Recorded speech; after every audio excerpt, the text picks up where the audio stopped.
एक दिन उन सबको बुलाकर शेर ने कहा, मित्रों, मैं बहुत घायल हो गया हूं।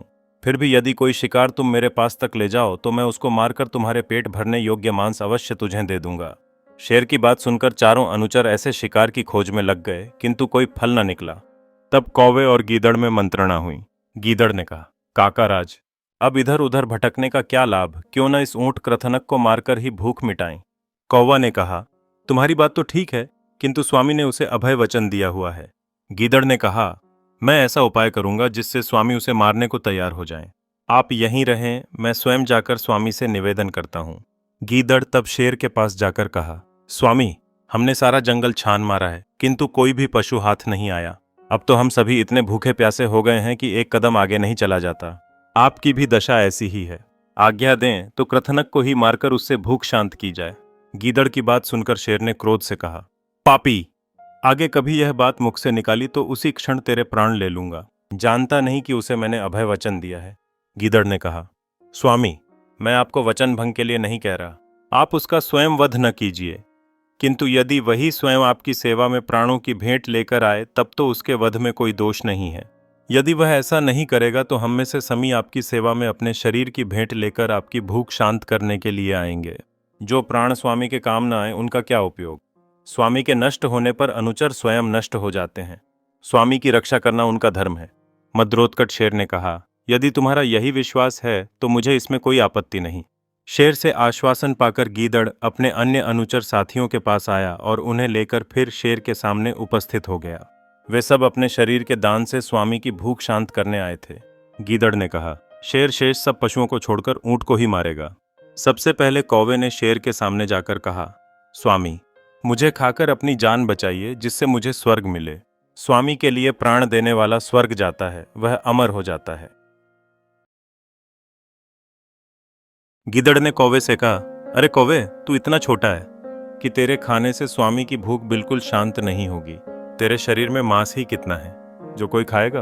मैं अपना शरीर स्वामी को अर्पण कराता हूँ। गीदड़ ने जब अपना शरीर भेंट किया तो बाघ ने उसे हटाते हुए कहा, तू भी बहुत छोटा है, तेरे न कितने बड़े और विषैले हैं कि जो खाएगा उसे जहर चढ़ जाएगा। इसीलिए तू अभक्ष्य है। मैं अपने को स्वामी को अर्पण करूंगा, मुझे खाकर वे अपनी भूख शांत करें। उसे देखकर उनमें से शेर ने किसी को भी नहीं मारा था, इसलिए उसे भी मरने का डर नहीं था। यही सोचकर क्रथनक ने भी आगे बढ़कर बाघ को एक ओर हटा दिया और अपने शरीर को शेर को अर्पण किया। तब शेर का इशारा पाकर गीदड़, चीता, बाघ आदि पशु ऊंट पर टूट पड़े और उसका पेट फाड़ डाला। सबने उसके मांस से अपनी भूख शांत की। संजीवक ने दमनक से कहा, तभी मैं कहता हूं कि छल कपट से भरे वचन सुनकर किसी को उन पर विश्वास नहीं करना चाहिए, और यह कि राजा के अनुचर जिसे मरवाना चाहें उसे किसी न किसी उपाय से मरवा ही देते हैं, निस्संदेह किसी नीच ने। अब दमनक भाई, मैं एक मित्र के नाते तुझसे पूछता हूं कि मुझे क्या करना चाहिए। दमनक ने कहा, मैं तो समझता हूं कि ऐसे स्वामी की सेवा का कोई लाभ नहीं है। अच्छा है कि तुम यहां से जाकर किसी दूसरे देश में घर बनाओ। ऐसी उल्टी राह पर चलने वाले स्वामी का परित्याग करना ही अच्छा है। संजीवक ने कहा, दूर जाकर भी अब छुटकारा नहीं है। बड़े लोगों से शत्रुता लेकर कोई कहीं शांति से नहीं बैठ सकता। अब तो युद्ध करना ही ठीक जंचता है। युद्ध में एक बार ही मौत मिलती है, किंतु शत्रु से डरकर भागने वाला तो प्रतिक्षण चिंतित रहता है। उस चिंता से एक बार की मृत्यु कहीं अच्छी है। दमनक ने जब संजीवक को युद्ध के लिए तैयार देखा तो वह सोचने लगा, कहीं ऐसा न हो यह अपने पैने सींगों से स्वामी पिंगलक का पेट फाड़ दे। ऐसा हो गया तो महान अनर्थ हो जाएगा। इसलिए वह फिर संजीवक को देश छोड़कर जाने की प्रेरणा करते हुए बोला, मित्र, तुम्हारा कहना भी सच है, किंतु स्वामी और नौकर के युद्ध से क्या लाभ। विपक्षी बलवान हो तो क्रोध को पी जाना ही बुद्धिमत्ता है। बलवान से लड़ना अच्छा नहीं, अन्यथा उसकी वही गति होती है जो टिटेहरे से लड़कर समुद्र की हुई थी। संजीवक ने पूछा, कैसे। दमनक ने तब टिटेहरे की यह कथा सुनाई। घड़े पत्थर का न्याय। शत्रु अधिक बलशाली हो तो क्रोध प्रकट न करे, शांत हो जाए। समुद्र तट के एक भाग में एक टिटेहरी का जोड़ा रहता था। अंडे देने से पहले टिटेहरी ने अपने पति से कहा, किसी सुरक्षित प्रदेश की खोज कर लाओ। टिटेहरे ने कहा, यहाँ सभी स्थान पर्याप्त सुरक्षित हैं, तू चिंता न कर।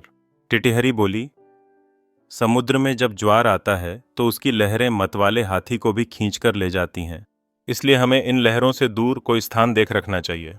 टिटिहरा हंसकर बोला, समुद्र इतना दुस्साहसी नहीं है कि वह मेरी संतान को हानि पहुंचाए। वह मुझसे डरता है, इसलिए तू निशंक होकर यहीं तट पर अंडे दे। समुद्र ने टिटिहरी की ये बातें सुन ली।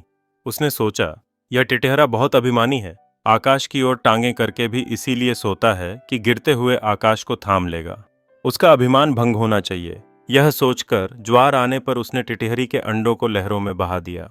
दूसरे दिन जब टिटिहरी लौटी तो अंडों को बहता देख रोती बिलखती बोली, मूर्ख, मैंने पहले ही कहा था कि समुद्र की लहरें इन्हें बहा ले जाएंगी, किंतु तूने अभिमानवश मेरी बात पर ध्यान नहीं दिया। अपने प्रियजनों के कथन पर भी जो कान नहीं देता, उसकी वही दुर्गति होती है जो उस मूर्ख कछुए की हुई थी, जिसने रोकते रोकते भी मुख खोल दिया था। टिटिहरे ने पूछा, कैसे? तब टिटिहरी ने मूर्ख कछुए की कहानी सुनाई। हितैषी की सीख मानो, सुहदा हित का माना नकरोती है योवच, सकूमिव दुर्बुद्धि काष्ठात् भ्रष्टो विनश्यति। हितचिंतक मित्रों की बात पर जो ध्यान नहीं देता वह मूर्ख नष्ट हो जाता है। एक तालाब में कंबुप्रीव नाम का कछुआ रहता था। उसी तालाब में प्रतिदिन आने वाले दो हंस, जिनका नाम संकट और विकट था, उसके मित्र थे। तीनों में इतना स्नेह था कि रोज शाम होने तक तीनों मिलकर बड़े प्रेम से कथालाप किया करते थे। कुछ दिन बाद वर्षा के अभाव में वह तालाब सूखने लगा। हंसों को यह देखकर कछुए से बड़ी सहानुभूति हुई। कछुए ने भी आंखों से आंसू भरकर कहा, अब यह जीवन अधिक दिन का नहीं है। पानी के बिना इस तालाब में मेरा मरण निश्चित है। तुमसे कोई उपाय बन पाए तो करो। विपत्ति में गैर यही काम आता है, यत्न से सब काम सिद्ध हो जाते हैं। बहुत विचार के बाद यह निश्चय किया गया कि दोनों हंस जंगल से एक बांस की छड़ी लाएंगे। कछुआ उस छड़ी के मध्य भाग को मुख से पकड़ लेगा। हंसों का यह काम होगा कि वे दोनों ओर से छड़ी को मजबूती से पकड़कर दूसरे तालाब के किनारे तक उड़ते हुए पहुंचेंगे। यह निश्चय होने के बाद दोनों हंसों ने एक छुए को कहा, मित्र, हम तुझे इस प्रकार उड़ते हुए दूसरे तालाब तक ले जाएंगे, किंतु एक बात का ध्यान रखना, कहीं बीच में लकड़ी को छोड़ मत देना, नहीं तो तू गिर जाएगा। कुछ भी हो, पूरा मौन बनाए रखना, प्रलोभनों की ओर ध्यान न देना। यही तेरी परीक्षा का मौका है। हंसों ने लकड़ी को उठा लिया। कछुए ने उसे मध्य भाग से दृढ़तापूर्वक पकड़ लिया। इस तरह निश्चित योजना के अनुसार वे आकाश में उड़े जा रहे थे कि कछुए ने नीचे झुककर उन नागरिकों को देखा जो गर्दन उठाकर आकाश में हंसों के बीच किसी चक्राकार वस्तु को उड़ता देखकर कौतूहलवश शोर मचा रहे थे।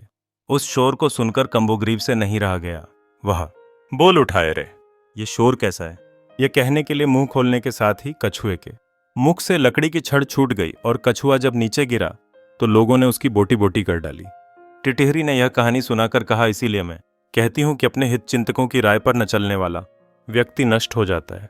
बल्कि बुद्धिमानों में भी बुद्धिमान सफल होते हैं जो भी न आई विपत्ति का पहले से ही उपाय सोचते हैं, और वे भी उसी प्रकार सफल होते हैं जिनकी बुद्धि तत्काल अपनी रक्षा का उपाय सोच लेती है, पर जो होगा देखा जाएगा कहने वाले शीघ्र ही नष्ट हो जाते हैं। टिटिहरे ने पूछा, यह कैसे? टिटिहरी ने कहा, सुनो, दूरदर्शी बनो। यद भविष्यो विनश्यति, जो होगा देखा जाएगा कहने वाले नष्ट हो जाते हैं। एक तालाब में 3 मछलियां थीं, अनागता विघाता प्रत्युत्पन्नमति और यद भविष्य। एक दिन मछियारों ने उन्हें देख लिया और सोचा, इस तालाब में खूब मछलियां हैं, आज तक कभी इसमें जाल भी नहीं डाला गया है, इसलिए यहाँ खूब मछलियां हाथ लगेंगी। उस दिन शाम अधिक हो गई थी, खाने के लिए मछलियां भी पर्याप्त मिल चुकी थीं। अतः अगले दिन सुबह ही वहां आने का निश्चय करके वे चले गए। अनागत विधाता नाम की मछली ने उनकी बात सुनकर सब मछलियों को बुलाया और कहा, आपने उन मछियारों की बात सुन ली है, रातों रात ही हमें यह तालाब छोड़कर दूसरे तालाब में चले जाना चाहिए। एक क्षण की भी देर करना उचित नहीं। प्रत्युत्पन्नमति ने भी उसकी बात का समर्थन किया। उसने कहा, परदेश में जाने का डर प्रायः सबको नपुंसक बना देता है, अपने ही कुएं का जल पिएंगे, यह कहकर जो लोग जन्म भर खारा पानी पीते हैं वे कायर होते हैं। स्वदेश का यह राग वही गाते हैं जिनकी कोई और गति नहीं होती। उन दोनों की बातें सुनकर यद्भवती नाम की मछली हंस पड़ी।